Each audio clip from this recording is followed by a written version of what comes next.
Monday Night Football, baby. We're here.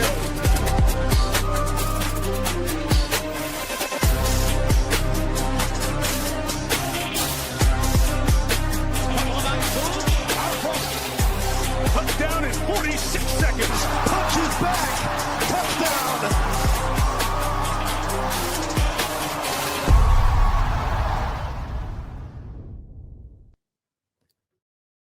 We are inching closer to real NFL football games.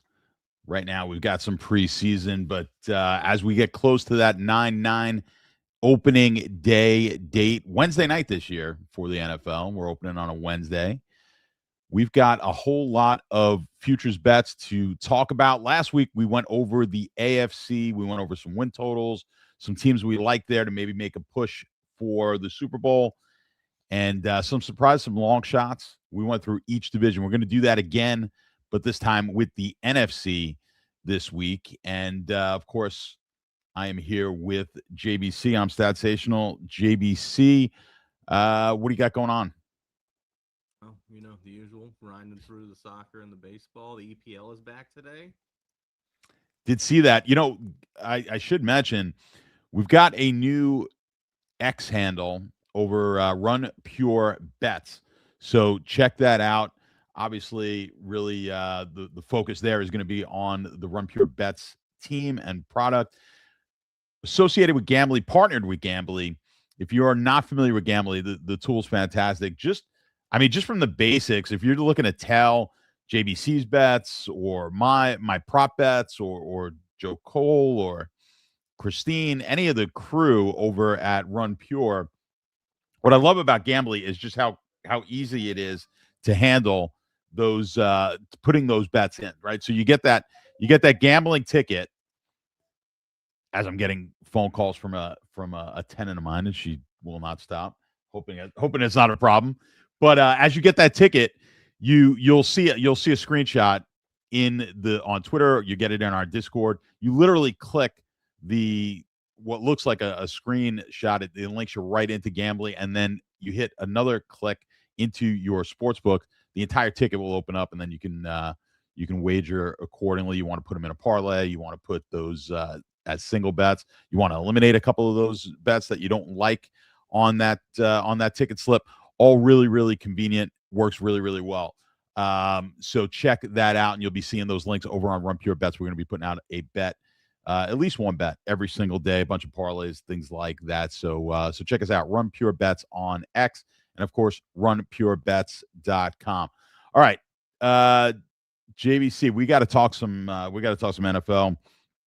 We went pretty in depth last week. We went maybe over the time allotted to us, and we'll see if we could keep it to an hour today. But we've got to go over the NFC. We talked about AFC teams, NFC win totals. I don't know. You want to dive right in? We could start in the East with the NFC teams. I think the East is one of the more interesting. The East has been one of the more interesting divisions, I think, for quite some time. There was a streak there going for a while where you didn't have a team win back to back. We've now had that as of late, but I could almost make the case for all four of these teams to potentially win the NFC East. Curious on your thoughts here. We'll look at the win totals. I guess if you want to bring up, I guess we could bring up maybe the DraftKings win totals, and we'll take a look at each of these teams. Maybe you want to start with the favorite, which would be Philadelphia. And curious on your opinion here for the NFC East and what these win totals and maybe who's going to win that division, if you like anything. Yeah, I'm not as open to the bottom tier of this division, I think, as you are.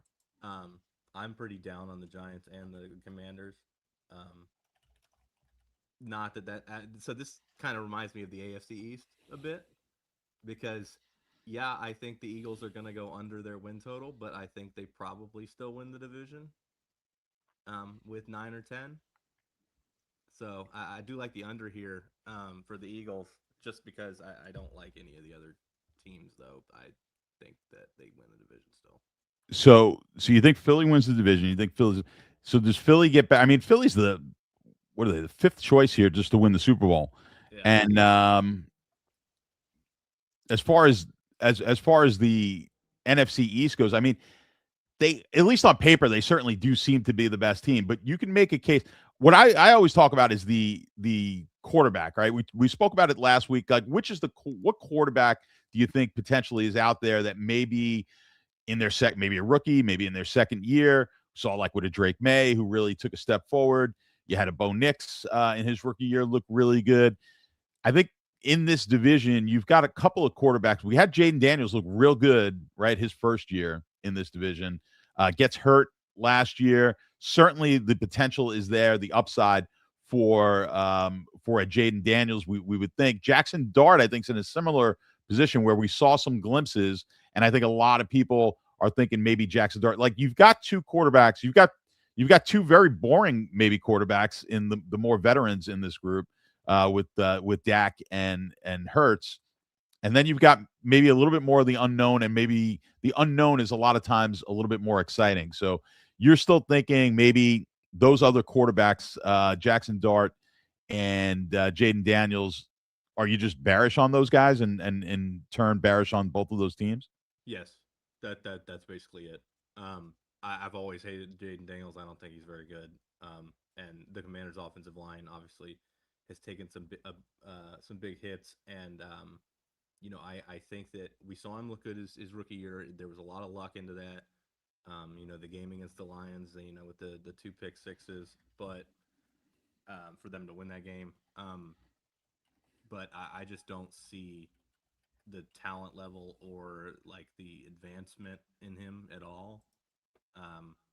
And I think that the general manager has done a horrible job. Like, they've traded a lot of assets, they've signed people. I think that pretty much every decision they've made over the past 2 years has been wrong. So I'm definitely down on the Commanders. The Giants, I think trading Dexter Lawrence was a massive mistake and will tank the team basically. That's a huge one. What do you think about the court? I mean, they've got, you've got the frat bros, you've got the Dart Scatterboo combo there. Both guys play extremely hard and maybe take some hits that they don't necessarily need to take. Is that concerning, or you just don't like Jackson Dart in general? I think Dart is fine. I worry about the defense. Obviously, the pass rush is okay, but without Lawrence, I just don't see it. I don't see them stopping people the way that they did last year.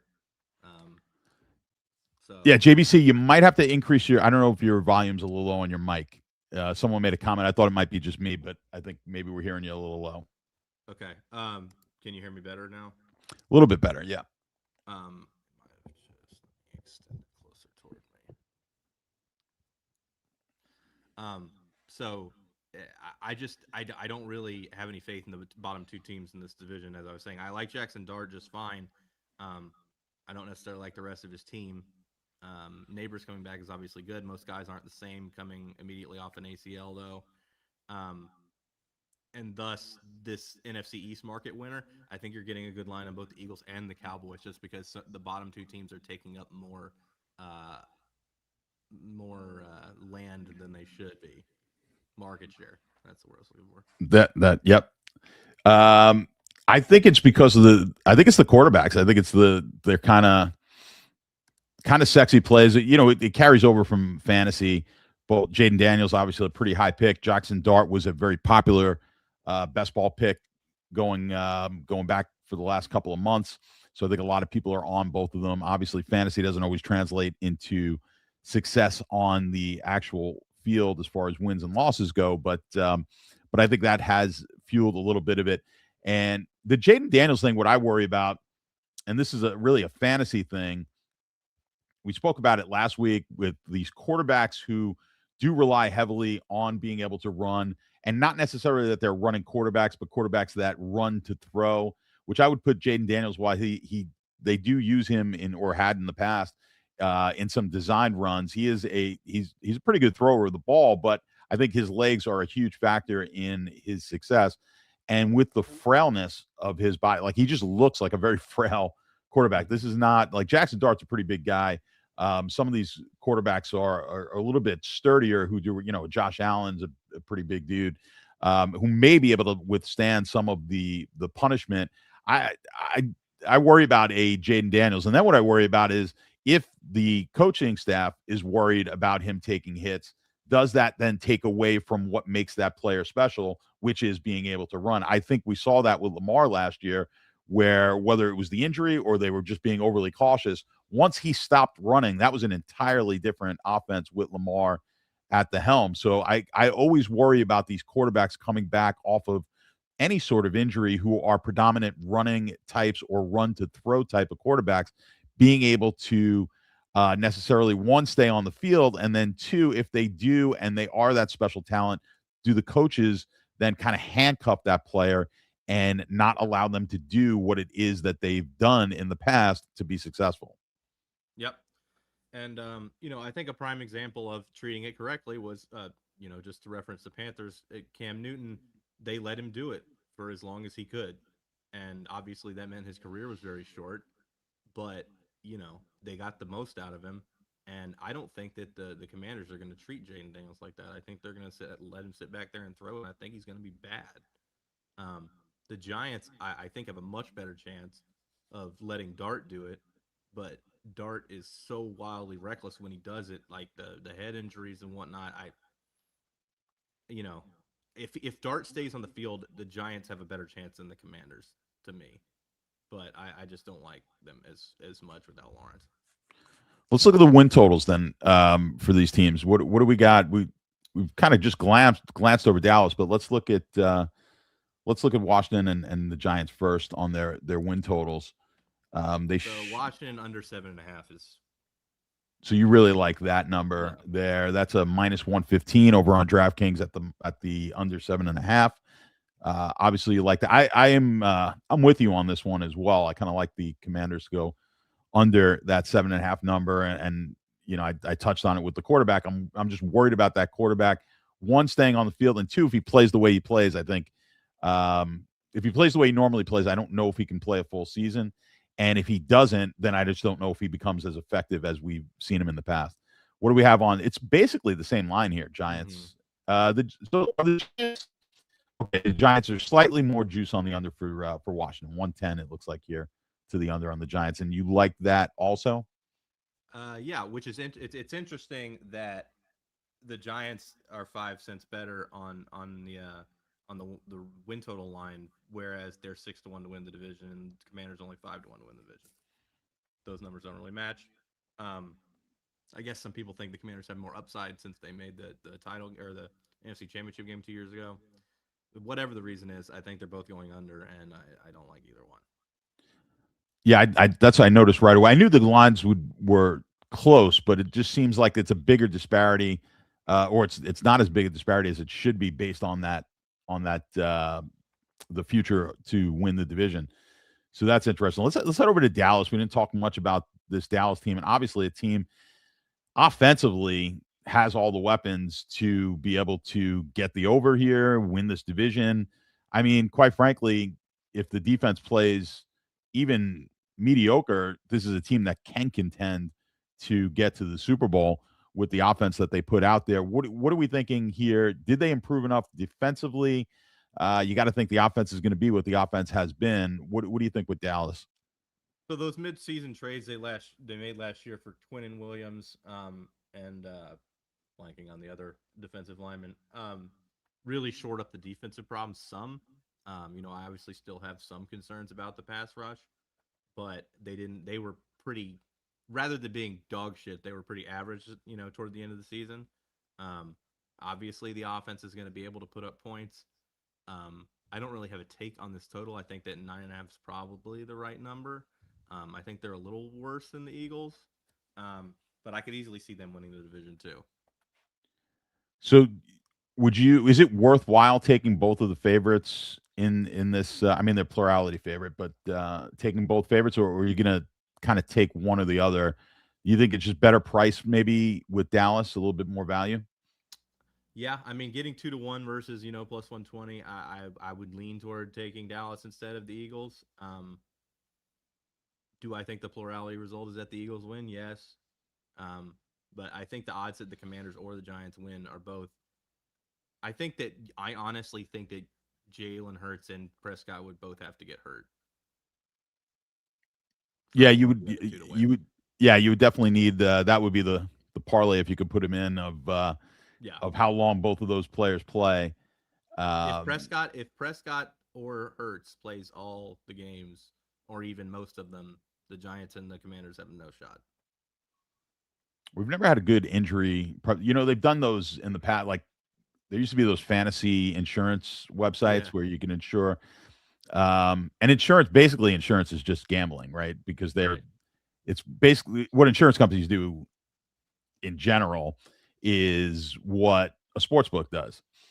They're just putting a probability on an event happening and then taking juice on that event. I mean, that's all your car insurance is and your home Well, insurance I and all remember that. there was a very famous instance that Dak Prescott took out a massive insurance policy on his body the year before he was a free agent, if you recall. Yes. And it was like a major story. So, I mean, same kind of thing. They used to the wrestle. I know you're a big wrestling guy. The Lloyds used to insure all the wrestlers, which I don't think they do anymore because those guys were all, of course, scamming it and then taking the cash and not wrestling anymore. Yeah. Rick Rude was a famous one who did actually get hurt. Had a famous multi-million-dollar or $1 million at least insurance policy on himself, but could not wrestle after that. But interesting. The NFCs. I think a lot of people, and you're seeing it in the market, a lot of people are maybe thinking that Washington and or the Giants do have a shot there, which I think I agree with you. I think we could take advantage of that. I kind of like I'm a Cowboy guy, but it doesn't really sway my betting decisions all that much. But I think if you were going to pick, let's take the offensive defenses of all four of these teams, the 8 units in this division. Is the Dallas offense not the best unit of all 8? It is. But I would say that 2 and 3 are the Eagles' offense and defense. Yeah. And then Yes. the Dallas defense would be lower. Right. So I think the hope really is here is that the Dallas defense could finish somewhere around 15th ranked in the league, Right. and then they'll be pretty tough to beat. And the Eagles are probably going to end up in the bottom of the top 10 in both, I would think, roughly. So with the Dallas offense in the top 5 and the defense around middle of the pack, I mean it's tight. The Dallas win total I think is like my thought is Dallas will win 9 or 10 and the Eagles will win 9 or 10. But I would lean toward the Eagles. Now the thing is, if they win, it's tough to take every team as an under. So basically, what you're saying is the teams that they're playing out of division, are going to beat all of these teams. So you're saying none of these teams are good enough. I got to see what's the out of division games here. You got to think about it in terms of the NFC and how strong the NFC is in general. Yeah, well, so we know. All right, when you start to think about it, the South, we can say maybe at least on paper that's going to be the weakest of them all. But that North Division and the West look to be pretty strong. Who are we playing here? Who's the NFC East? Who do they get? Are they getting the AFC? Are they getting the South? I see the Colts on it. They're getting the AFC South, this division. So I don't know what you think about that. And they're getting the NFC West. Yeah, NFC West. There's your problem. So that's a problem right there outside of maybe the Cardinals. AFC South, though, yeah, I mean, the AFC South is not terrible, but I wouldn't say it's one of the stronger divisions either. I mean, I would that's middle of the road to me. It's a middle of the road team division. But so you look at the Cowboys, the end of the season, like this. Here is week 12 to week 16. Eagles at Seahawks, at Rams versus Jaguars, with a bye in the middle. Like, it's tough. It's tough. They play at Green Bay, at the Texans. They play the Ravens at home. Obviously they're still a good team. I don't see more than 10 Well, I like to look at the road games, right? So Texans on the road, obviously they'll be tough. At Green Bay, At Green Bay is a tough game. at the At the Seahawks. Colts, at Seattle, Colts, Rams. I mean, yeah, I mean that's going to be some tough sledding for them. Yeah, they could easily just win. They might only have 3 or 4 wins on the road, maybe. To 3 me, wins. this looks like they might run up a bunch of wins early and then crater at the end and blow it. Might be worth looking at if they do get off to a hot start. Maybe that's a good time to start fading them in the futures market. If they come out, so what's their early schedule? Should they how should we look here? I mean, they're on the road with the Giants. They get the Commanders at home, and then the Ravens at home, and then at the Texans. I mean, if they come out of that pretty clean, all the they go 3-1 coming out of that. There's going to be a ton of hype. They get the Buccaneers at home after that. If they're somehow 4-1 to start the season, I'm sensing. Now you have to. I like looking at this ahead of time because if they do go 4-1, you're going to start to maybe not you, but the perception is going to change. Like they're going to get a lot of hype if they go 4-1. They only lose one of these games on the road. You have to have the discipline to say, I'm confident that the end of the season here, that record looks that schedule looks all too good. I'm going to start fading Dallas after week 5 if they come to that.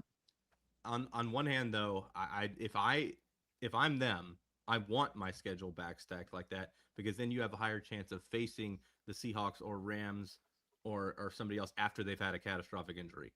Like you're playing the Ravens in week 3, Lamar is probably playing that game. You're playing the Rams in week 15 or whatever it is. Stafford could be dead. Like you don't know. Like everybody was thinking those late season games against the Chiefs were going to be hard last year, and they were not. Yeah, it's a great point. It's a great point.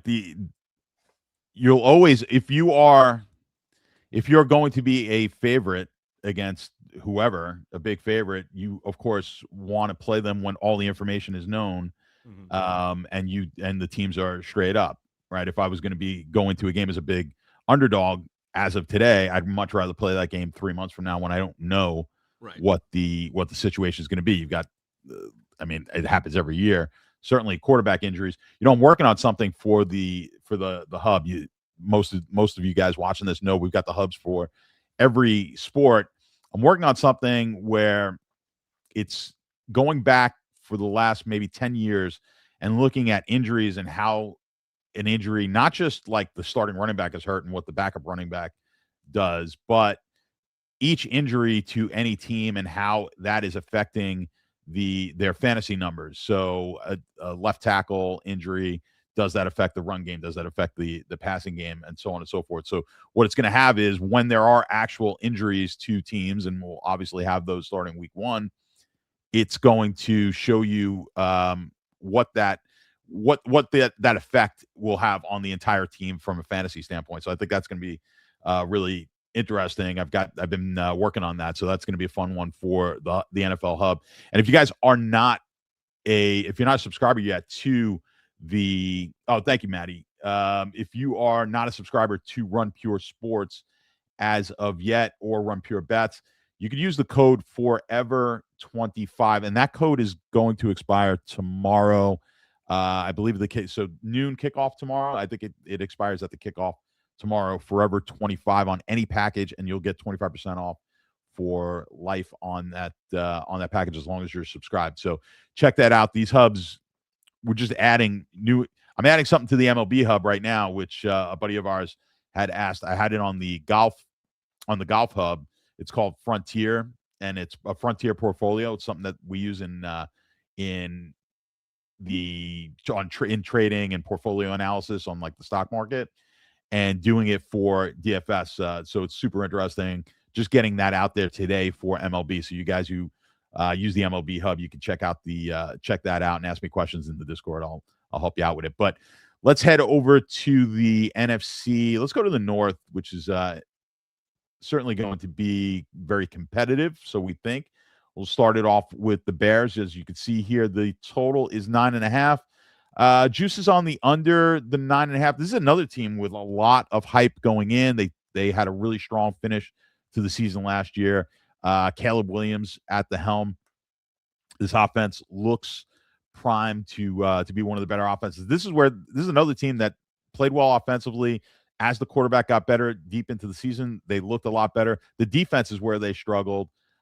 Certainly earlier in the year, they did play a little bit better late, but a lot of weapons here. You've got the Adunze, you've got Colston Loveland, you've got two running backs in Swift and McGowan, and I'm missing I'm forgetting one of the wide receivers here. Burden.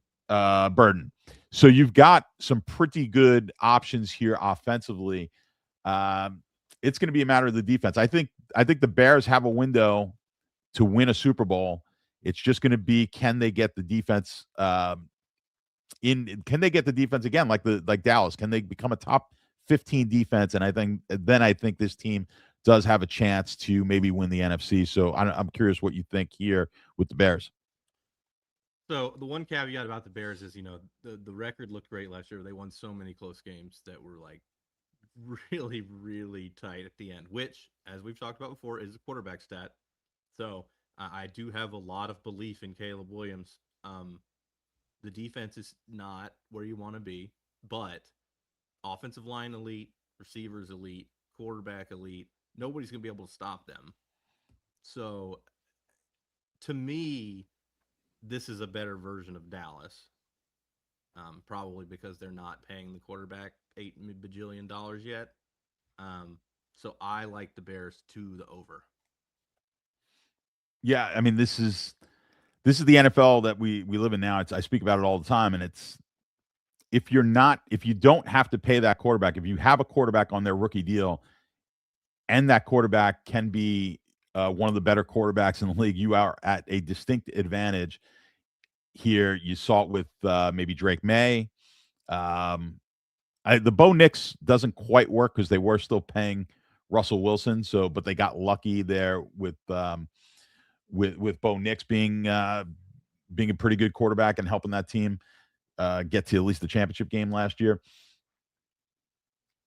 I think the Bears are in that window now with Caleb, and I think this is a team that can contend. So we'll talk about it at the end. Well, let's go over each one of these teams, and then let me take a look at these the division lines here for the futures. But let's go to Detroit, which is another team here in the North. Detroit, maybe a little disappointing, or not maybe, a lot disappointing last season. Get a higher win total here than the Bears. I don't know if that surprises you, doesn't surprise you. The over is juiced to the -115. You got 10.5 wins to the over. What do we think about Detroit? Obviously, we know this offense is explosive. Yeah, I think that they're getting, they're going to be getting a lot of guys back from injury that were hurt last year.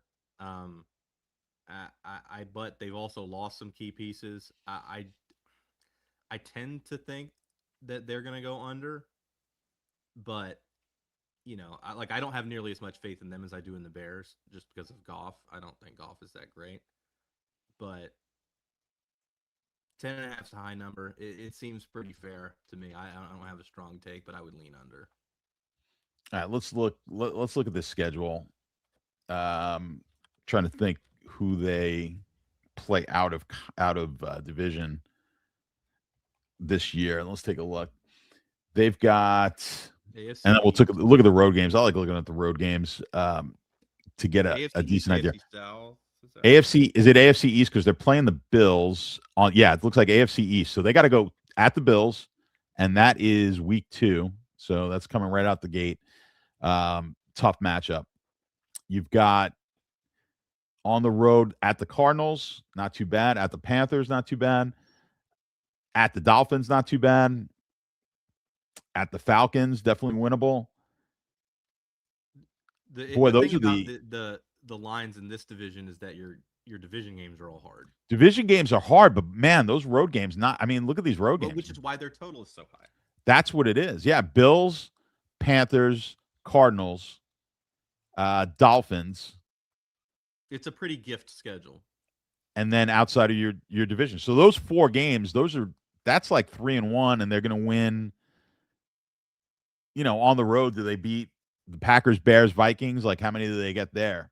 They probably end up 3-3 or 4-2 in the division. You would think. So if they go 4-2 in the division, and then those 4 games on the road, they can win 3. That's 7 wins right there.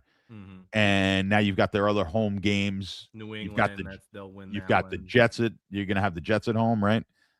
Yeah, Tampa. Yeah, that's gonna be, I mean, you're selling me on it. I mean, that's just going over. That's what it is. It's really about the schedule. That's tough. Because I think they're a worse team than they were, but yeah.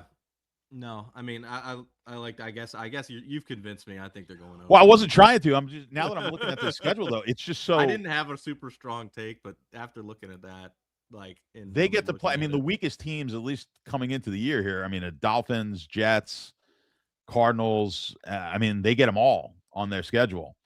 And if you're getting the Giants at the end of the year, here, who knows what kind of shape they'll be in late. They get them at home. Yeah, I mean, outside of having to play the Bills early in the year on the road, their road schedule is not all that difficult. Other than they do have to finish on the road in the division, Bears and Packers, which those could be games basically for all the marbles. Certainly in the North, so those will be interesting. What do we have on Green Bay here for win total? 9.5. So they're similar, but the juice is on the over. So basically, I want to touch on we were going under on like every team in the East and going over every team here. That kind of goes hand in hand, and is schedule related. So you're saying, oh, why can we take all the unders on the team in the division? Well, this is why. Yeah, 100%. And now you're looking. So from what I gather here, I'm right? The Bears were the third choice of these 3 teams for at least the win total. Yeah, we're win total. Right. I think variance wise, the Bears have a lot higher ceiling. Right, but right now, so they've got they're third in the win total market. Packers would be second. So we'll take a look at the Packers schedule. But to take the over 9.5 here, you got to lay 130 with. I mean, this schedule sucks too. It's easy. Right. So the juice on the over. Do you like this maybe better than the Lions? Yes, I like this one better than the Lions. I like the over on them too. I'm going to bring their schedule up. So obviously they're going to play the same AFC East, which you've got a couple of cupcakes there. They get to start at the Jets in week 2, so that's not too bad. They're going to get the Bucks on the road. They get the Patriots on the road. They get the Saints on the road, the Rams on the road. And that's it outside of their divisional games.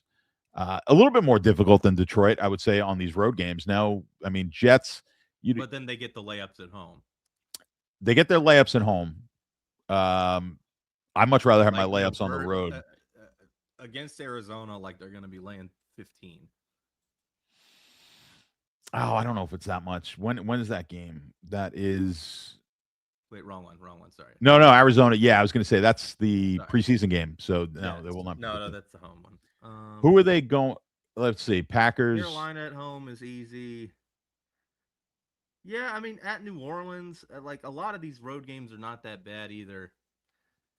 I don't see a game on the schedule that is like they're going to lose this other than at the Rams.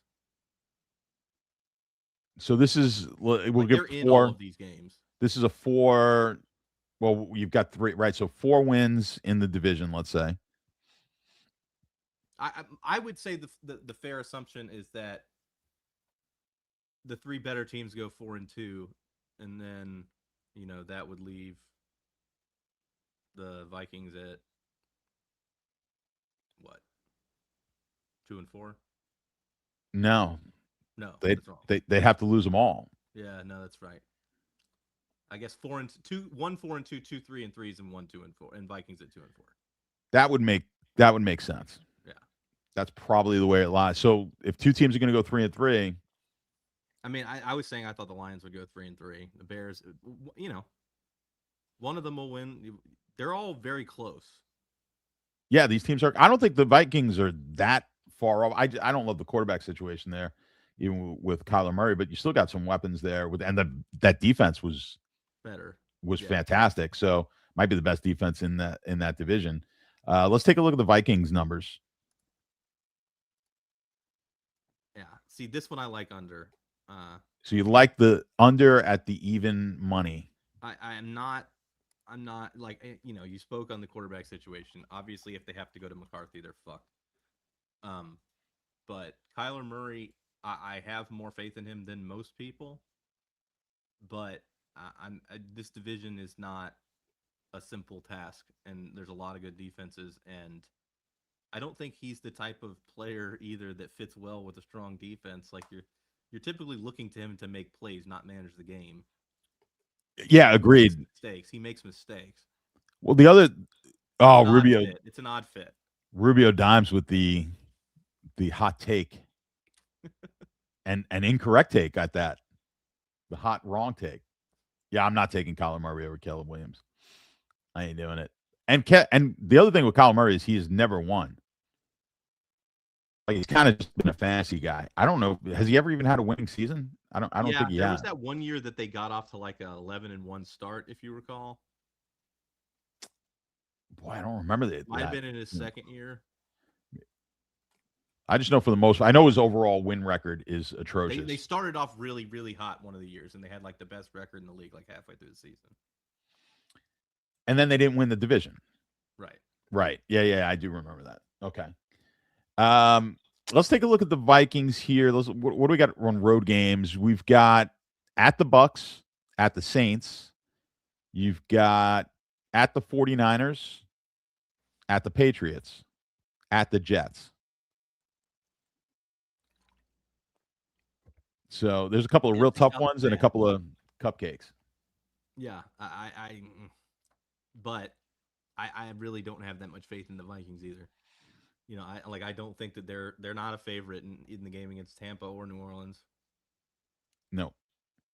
So favorite against the Jets as of today, and that's at the end of the year. So favored against the Jets. They could easily be a dog in that game too if the Jets end up being okay.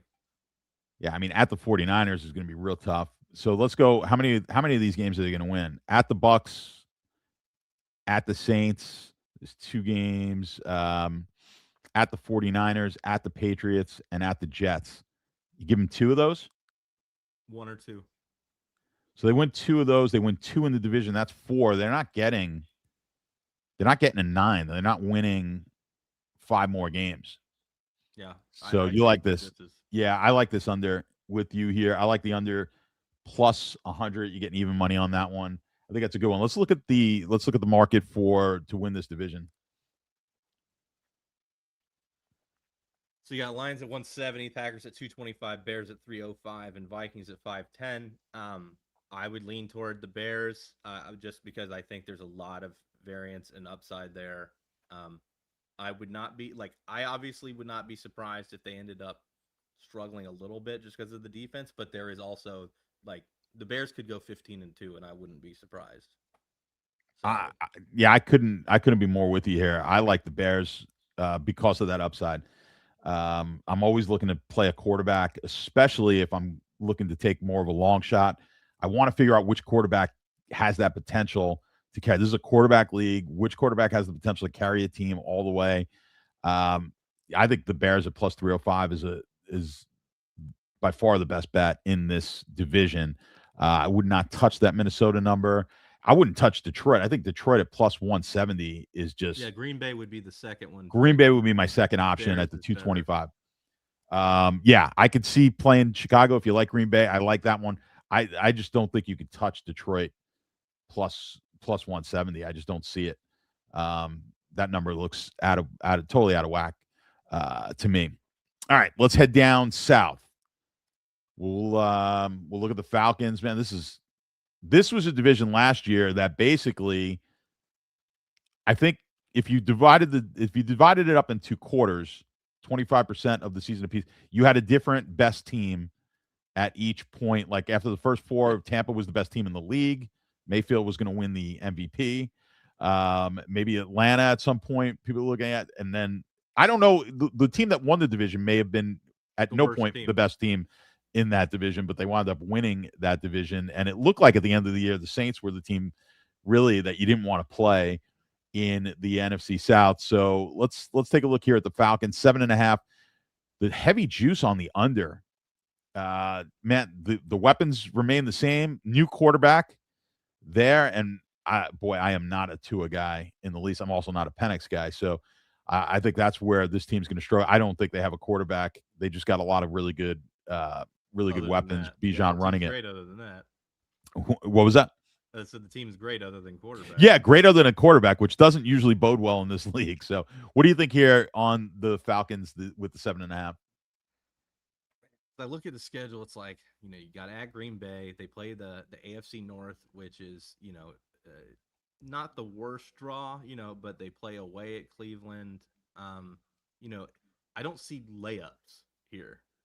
To me, the easiest game on their schedule is probably home against Carolina, which is not like the easiest of all games.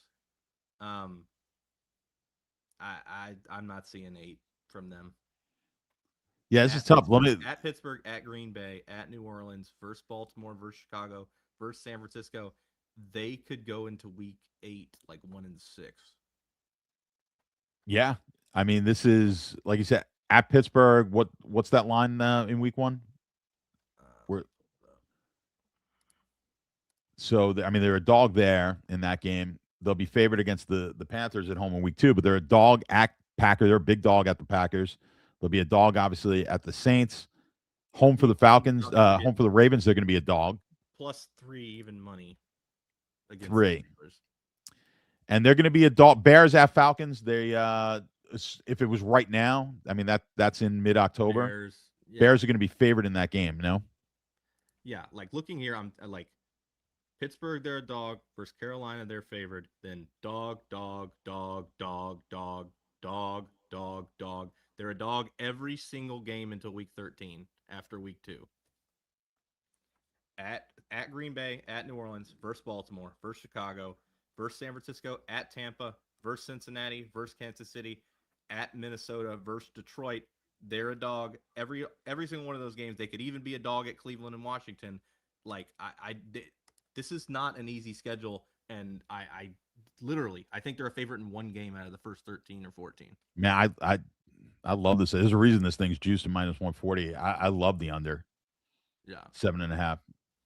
Yeah, this is one of my. Last year they had a gift schedule, and this year it's not.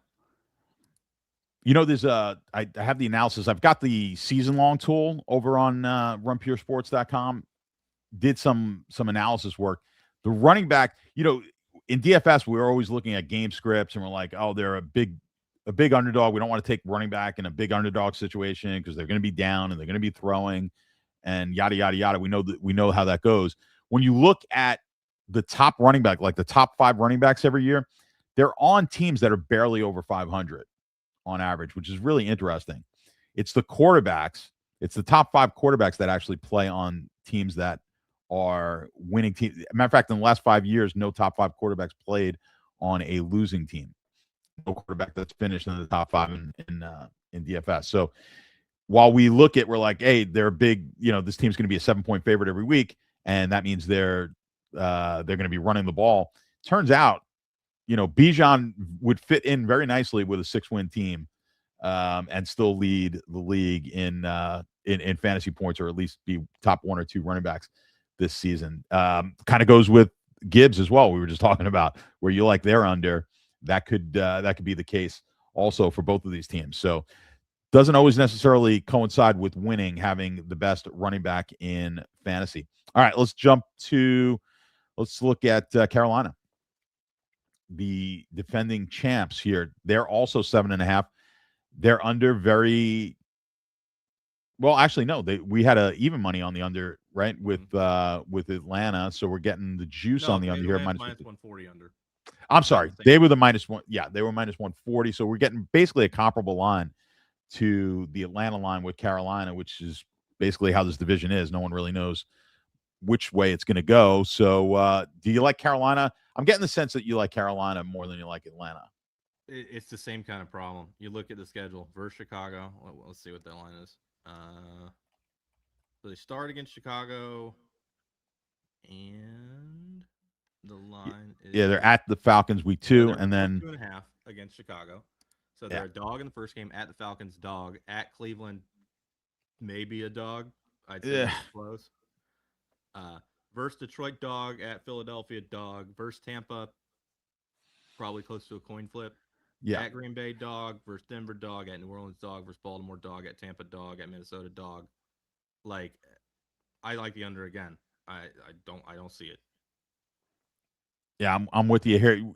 You're do we joked about it, but do you think there's a chance that Bryce Young's not the quarterback for this team by the end of the year? I hope so. He sucks. I think there's a legit shot, and they come out.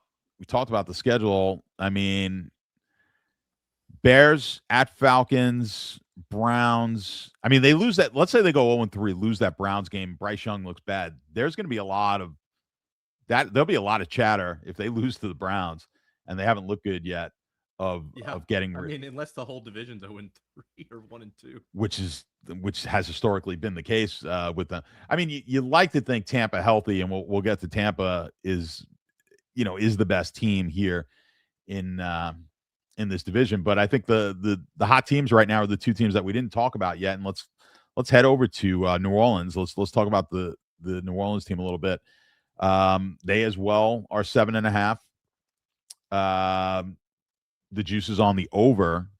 So yeah, markets kind of likes the Saints a little bit more than they like Atlanta and Carolina. And again, I think that kind of goes back to how they were playing at the end of last year. I think a lot of people like them. They're liking them for potential fantasy upside for a quarterback who can run a bit as well. They've got some weapons. They brought in, I guess, the guy that we have to now call him HN as well, but I'm gonna just continue to. right.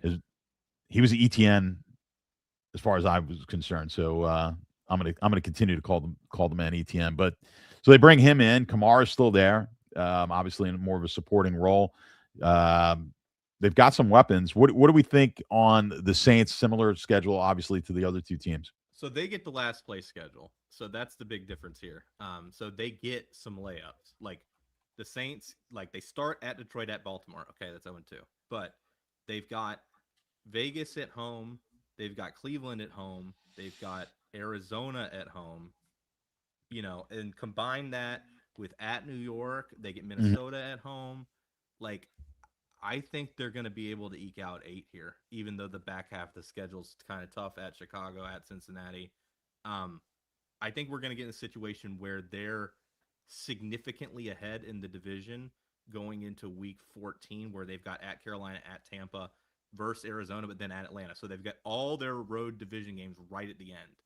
Mm-hmm. And so I think we're going to get into a situation where those games are going to make or break them, but I think they get to 8. Yeah, I've been kind of pushing the Saints here. And I think actually worthy of maybe some futures, like one of my long shot teams in the futures market, just because I like the quarterback. And we'll look at that later. Maybe some to win the NFC and to win the Super Bowl. Just to answer this question, the Saints have been able to weather wide receiver injuries for.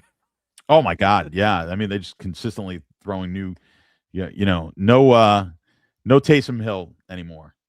That's so we don't get that fun in DFS trying to figure out if he's going to score 2 touchdowns that day. So yeah, this is going to be the Shuck Show, and I don't know. I'm bullish on the Saints. I'm bullish on I like this over as well. I'd lay the 120, and I do like them to win the division, but we'll get to that in a second once we get past Tampa and their win total. So the Tampa won 8.5, obviously the favorite here. Look, the quarterback's been great since going to Tampa. They were just a product of, they just had everyone go down. You talk about a team that's had a lot of wide receiver injuries. They certainly had their share in Tampa. Mike Evans out. Still, you got the weapons, Igbuka. You've got a couple of you've got Bucky Irving there running the ball, and then they brought in Gainwell. So you got some options offensively. They should be pretty good. And can they stay healthy on the offensive line, which is when everything kind of collapsed for them last year with no offensive line help? If the offensive line stays healthy, probably the best team in this division, you would think. Certainly the market does. What do you think on the 8.5 with Tampa here? You got to lay, if you want the under, you got to lay 136. You pretty much covered it. It's literally just whether or not the offensive line and Vita Vea are healthy. If their big guys are all healthy, yeah, they're the best team in the division. The schedule isn't as easy as the Saints. The only real layup they've got is at home against Cleveland. At Cincinnati, week 1, that's a dog. Then you got Cleveland, Minnesota, Green Bay all at home. I'm assuming they'll probably win 2 of those. Um, the schedule isn't too difficult until you get to the back end. Los Angeles, Baltimore, other Los Angeles, and then away at Atlanta, away at New Orleans. I mean, I the think road it's a games similar are. situation to the Saints, but here's the thing: you get to that stretch at the end. If all their linemen are hurt, they're going to lose all those games. So it just when you're that reliant on your line, as most teams are, I think there's a lot of variance. Like they could win a lot of games, but if the line goes down, it could go down the toilet really quickly. Well, you've got. I mean, their road games are not easy. At the Bengals to start the season, you've got at the Cowboys, at the Bears, at the Lions, at the Ravens. I mean, that's your out of conference game. It's I mean, not. It's not. I mean, they're a decent dog in every one of these games. I mean, what's the closest line here on the road? I mean, as of right now, I mean, you're looking at where are they against the Cowboys on the road to the Cowboys? I mean, they've got to be more than a 6? field goal. 6? Yeah, it's got to be closer to that touchdown mark. So you've got the Bengals. What are they? Well, we know what the line is right now on the Bengals week 1. The Bengals line is 3.5, and it's going hard toward the Bengals. I think that's going to be their closest one of all these games. I'm not. It's tough because their line is elite, and yes, their defensive line, both their lines are good.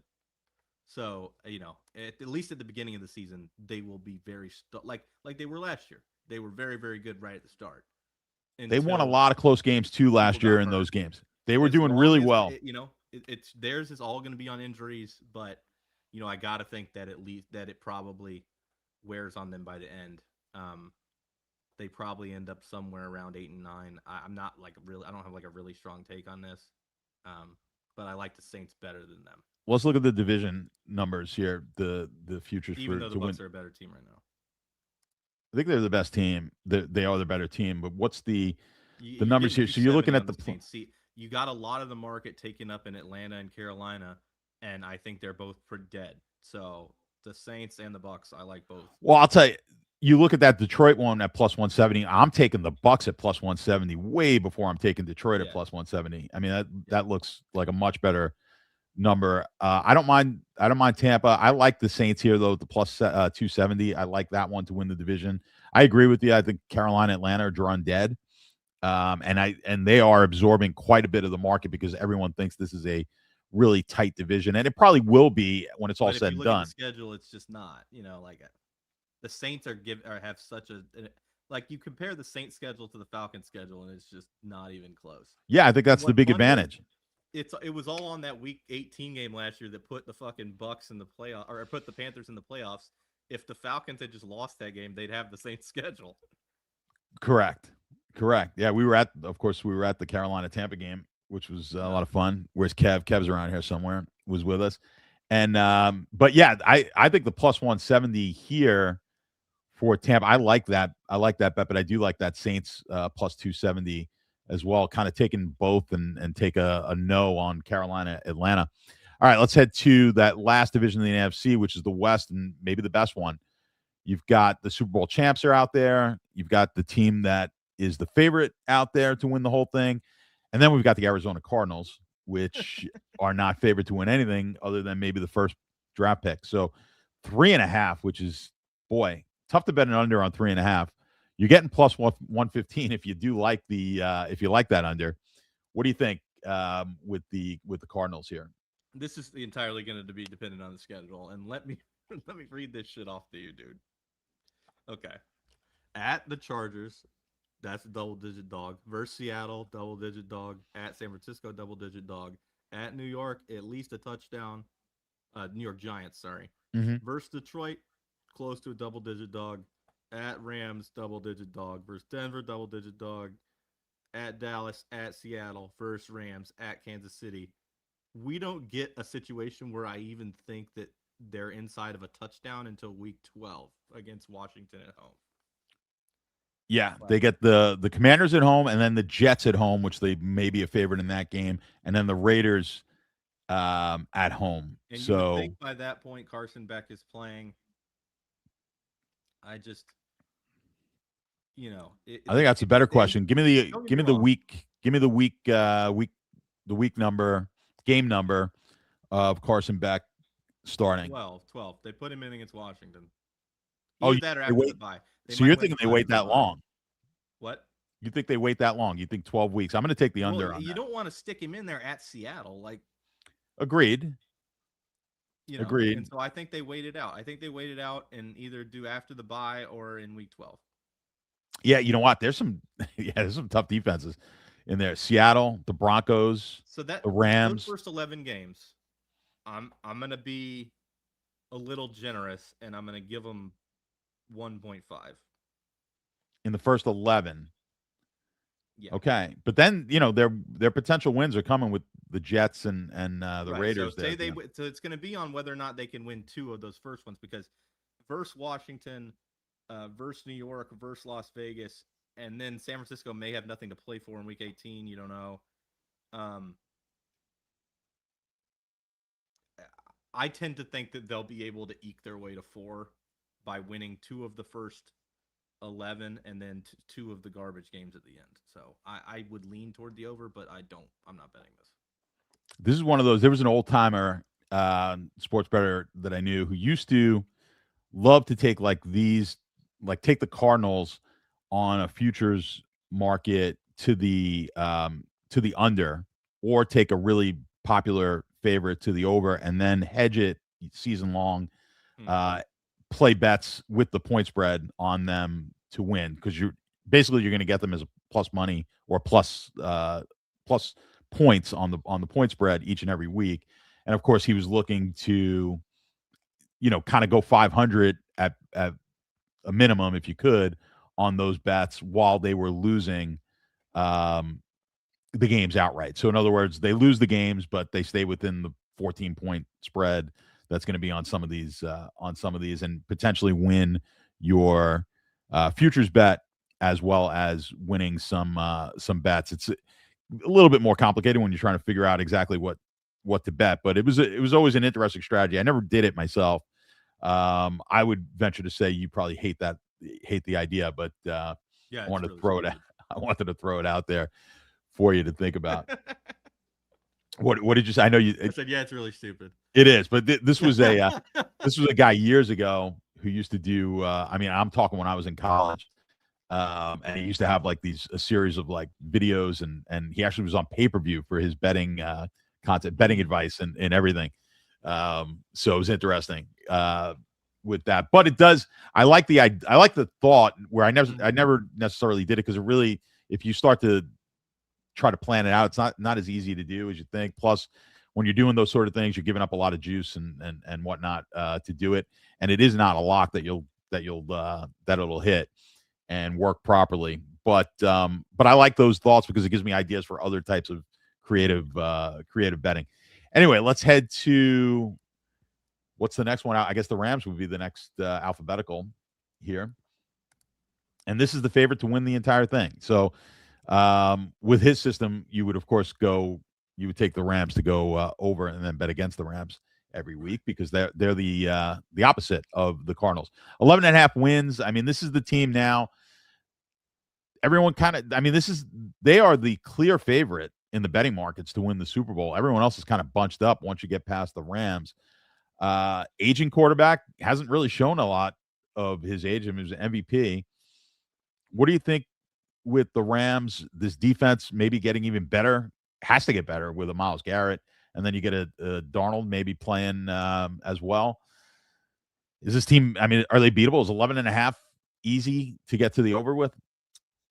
The schedule's not that simple. They've got at Denver, and then at, obviously the at San Francisco, at Seattle games, but they're getting a lot of these games at home. They play Buffalo at home. They play the Chargers at home. They play Green Bay at home. They play Kansas City. at home. I like this to the over. I think they're winning 12-13 at least. I mean, where are they a dog? They're going to be dog at the Eagles. I don't know. I don't know. I That's don't think so. that's close I to don't a think so. pick. I'm sure that's going to be close to a At pick. Denver, maybe. At Denver, I and think then they're a at favorite. I think they're a favorite every game until week 16 at Seattle, and maybe in just that one. yeah, exactly. It's going to be, and it'll depend on, of course, how the season's going by then. But if they played right now, I think they're definitely a dog at Seattle. They're a favorite in every other game right now. Are they definitely favored? Well, I don't we even already know know. if they're a dog at Seattle, dude. Like last year in the playoffs, they were getting what 1.5. Right. So they're in the it's a bigger margin now. They might be favored in every game. Their 11.5 looks pretty. I mean, the over -125. Like you're basically just betting that Stafford and Garrett don't get hurt. If Stafford and Garrett don't get hurt, they're winning 12 games.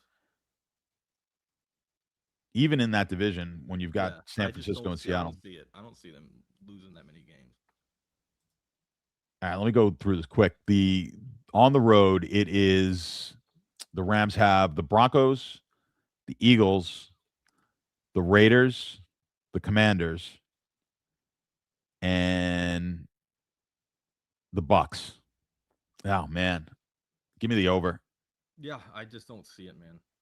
Yeah, give me the over. I'm with you. It's not easy, but I don't care. No, I mean they're the best team, at least on paper It's right funny, now, and that defense. You know how ESPN will show the ticket prices on the side? Guess what their most expensive ticket price is? Oh God, for one game On the schedule. I'm saying the most expensive out of all these games. Okay, most expensive. The Cowboys at the Rams. It's at the Raiders. Oh, at the Raiders. At the Raiders is their most expensive ticket. That actually makes a lot of sense because that's an easy drive to Vegas, and that'll be a very popular little weekend for Rams fans. And that looks like is that the? Oh no! I was looking at the Packer game. Thought that might be the over Thanksgiving, but no, Thanksgiving, yeah, Packer game. Yeah, I'm gonna go with you here. I'm gonna take the Rams to the over -125. Let's look at San Francisco.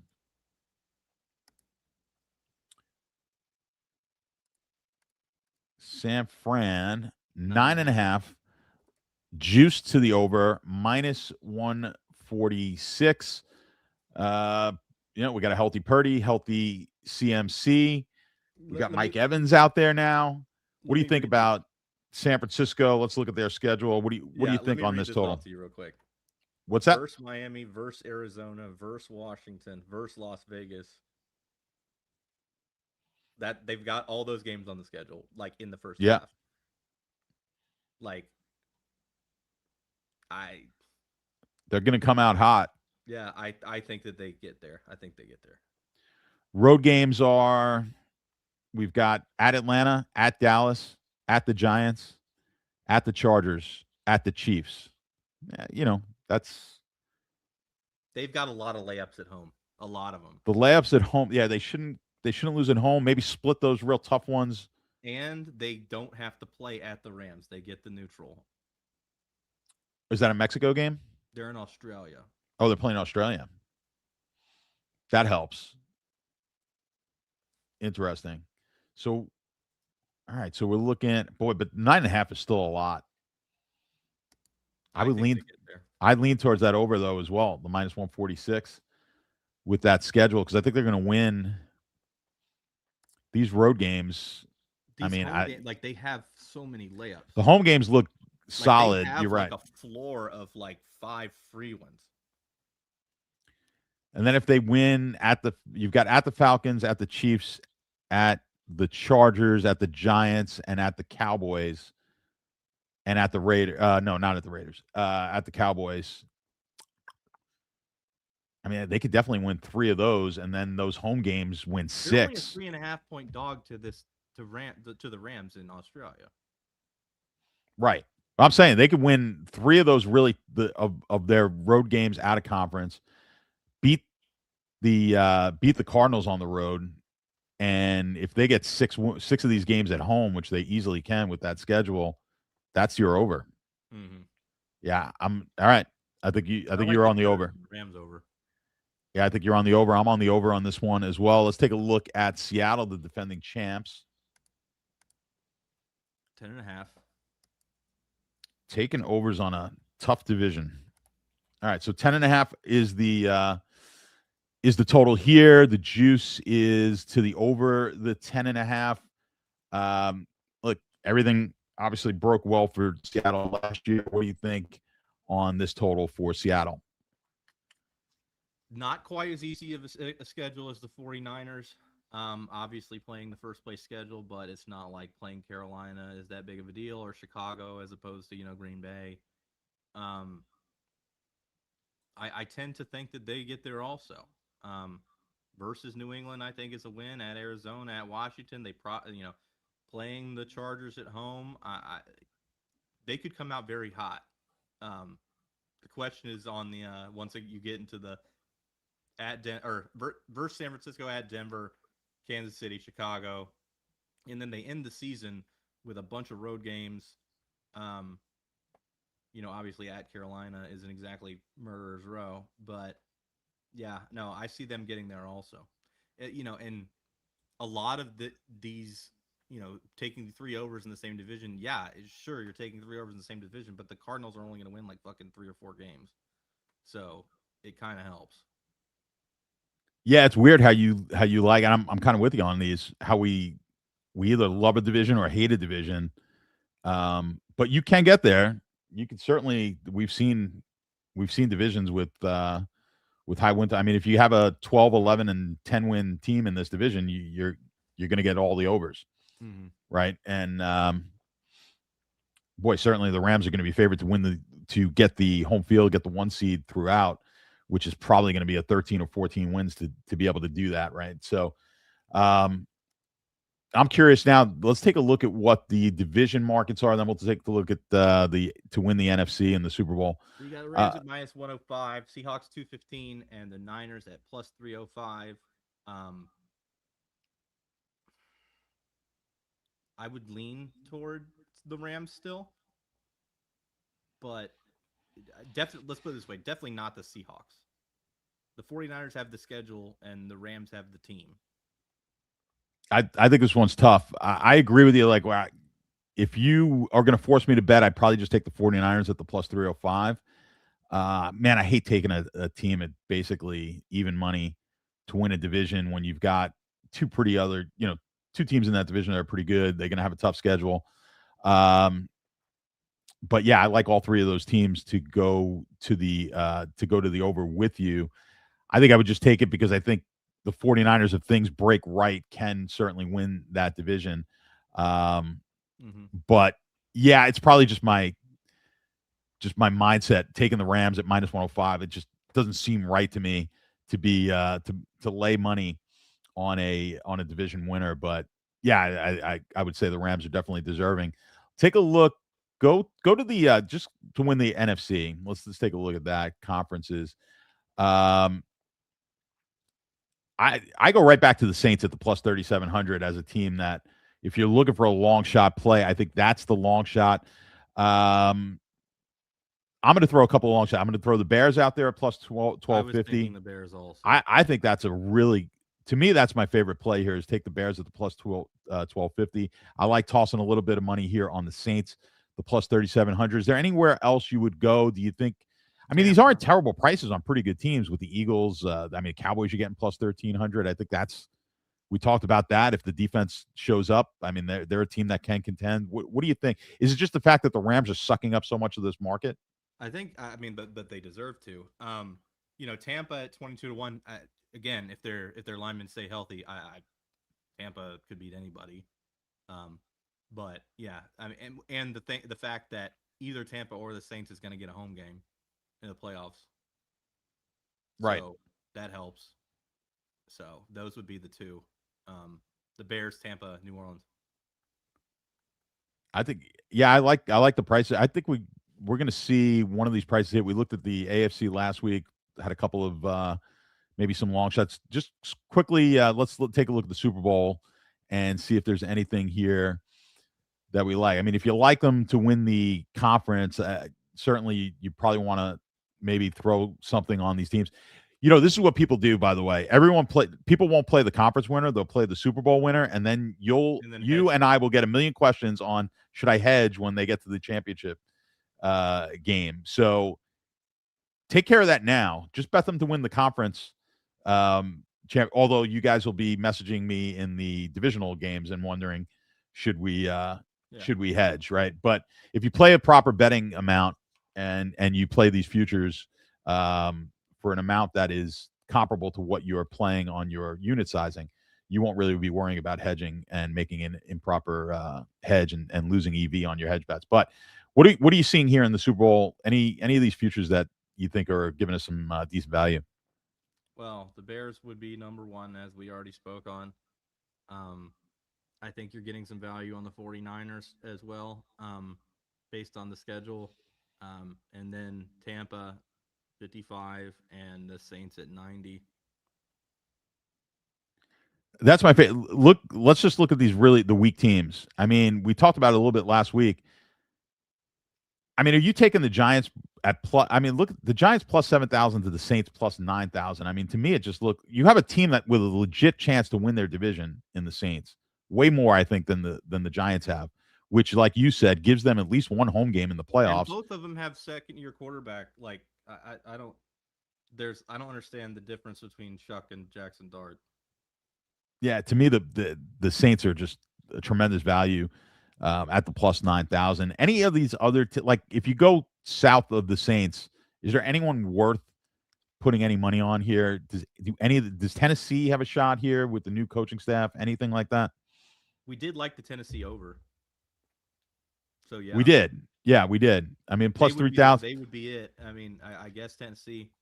That would be my other. I would say New Orleans. Schedule Look, I would say if you're looking at these real long shots, I think the Saints give you the best possible opportunity, maybe to hit some of these futures if you take them for the NFC or the Super Bowl. I do like that. And let's just look at some of the more favorite teams. I think just with the Rams catching so much action here, I really think if you could catch the Super Bowl winner, you're going to get a pretty decent price no matter who it is. I mean, even the Rams at 550 is not terrible if they win, but I don't know if I could play the Rams here at the 550 when I just see so many of these other prices out there. Do you like Denver at all at the plus 2,000? You don't like them? No, we spoke last week about how we like Baltimore. I'd much rather take Baltimore. It's the two teams I like Baltimore and Denver, and I would take those two teams in futures. Two teams that I think have a legit chance of winning. I don't necessarily think the Saints are going to win the Super Bowl, but I think at that price, I don't mind dabbling on it. But of these favorites, who of the favorites you like Baltimore better? Of the teams up at the top? I'd say Baltimore and 49ers would be the Super Bowl for me. 49ers plus 1,900, not bad. Yeah, I'm okay with that. Right now I'm in on Baltimore at the plus 1,000. And I just like that Denver defense, and I think with Knicks there, I think what's the Super Bowl matchup? Oh, you want a Super Bowl matchup? I'll give you that. I had the Super Bowl matchup before the playoffs. I did not have the Super Bowl matchup going into the season. That is for sure. Last year, but that was my play going into the playoffs. We did get it right. Oh boy, let's go. I'm gonna take Denver, Chicago. You took Baltimore last week. Come on. I'm taking Denver, Chicago as the team. As the match. All right, I could go Baltimore, Chicago. I'm definitely taking Chicago though, from the NFC. Okay. What's that pay? The exact match. They should have it in exacta? Here. Let's see if they got the exacta. They've got it. Super Bowl matchup. Season specials, is that it? No. Yeah, we'll look for it, but Lakers team specials. I mean, I guess if you just list conference parlay, hold on. We could conference parlay it. Bears and you said Denver? Let's do a Denver Bears Super Bowl parlay. So that's 150 to 1. I think I'm gonna post that one. I'm gonna put that one in myself and post it. See what mine would be. With San Francisco and Baltimore, only pay 60 to 1. Yeah, see, you don't know how to do this. you're supposed to just keep clicking buttons until you see the payout that you like the most. I think that's what a lot of people do. They're like, oh no, that plus 5,000 is not enough. Let me get a longer shot in here. All right, that's it. We're not going to do the pick six. You guys were making fun of me for doing a pick six, jumping into MLB, and we've gone over. But next week we'll start getting into some more NFL stuff as we get closer to the season. Maybe we'll start looking at some look ahead lines. There's plenty to talk about at this time of year, but it's getting out to the nitty gritty. Of course, guys, head over to runpurebets.com. You're getting the bets from JBC. You're getting my my prop bets. But we hit the K between Joe Cole and I, 2 nights ago, 7-0 on the K props. If you head over to Run Pure Bets, I've got Joe Cole's his K props are up on Run Pure Bets on X. So we're going to be giving out some plays on that Twitter account or X account on a daily basis. So give us a follow there. It definitely helps us out. We just started that account, so we could definitely use the follows. All right, guys, head over to Run Pure Bets or runpuresports.com. Use Forever25. We'll be back next week with some more NFL bets on the Pick and Winner show here at Run Pure Sports. For JBC, I'm Stat Sensational. See you next week.